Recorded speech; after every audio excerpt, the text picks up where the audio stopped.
તો ગાંધી અને સરદારનું જે ગુજરાત આજે ગુનાખોરીના ગર્તામાં ધકેલાઈ ગયું છે। એક સમયે શાંત અને સલામત ગણાતું ગુજરાત અત્યારે ગુનાખોરીનું હબ બની ચૂક્યું છે। હવે મોડે મોડે જાગેલી પોલીસે ગુનાખોરીને ડામવા એક્શન પ્લાન ઘડી કાઢ્યો છે। છેલ્લા કેટલાક સમયથી ગુજરાતમાં ગુનેગારો બેફામ બન્યા હતા। વારંવાર બુટલેગરો અને તોફાની તત્વોના ત્રાસની ખબરોથી પોલીસની કામગીરી પર સવાલ ઉઠ્યા હતા। રોજે રોજ બનતી આવી ઘટનાથી ગુજરાતમાં કાયદો અને વ્યવસ્થાની સ્થિતિ ખાડે ગઈ હોવાનું સામે આવ્યું। જો કે હવે મોડે મોડે પોલીસ સફાળી જાગી છે। રાજ્યના પોલીસ વડા વિકાસ સહાયે 15 માર્ચ 2025 અસામાજિક તત્વો અને ગુંડાઓ વિરુદ્ધ અસરકારક અને શિક્ષાત્મક કાર્યવાહી કરવા આદેશ આપ્યો હતો।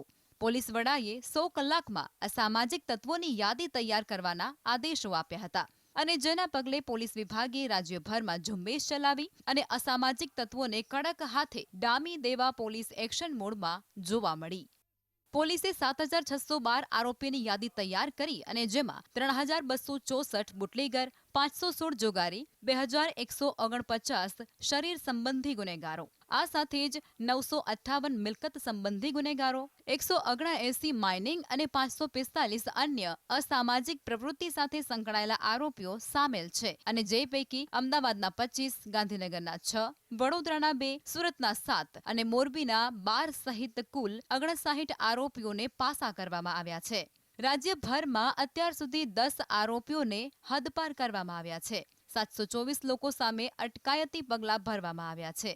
16 ગેરકાયદેસર મકાનોનું ડિમોલેશન પણ કરાયું છે, જ્યારે 81 વીજ ચોરીના કનેક્શન પણ દૂર કરાયા છે।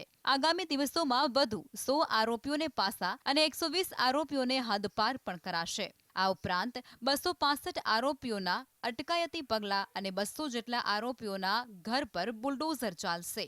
આ સાથે જ 225 જેટલા ગેરકાયદેસર વીજ જોડાણો પણ હટાવાશે।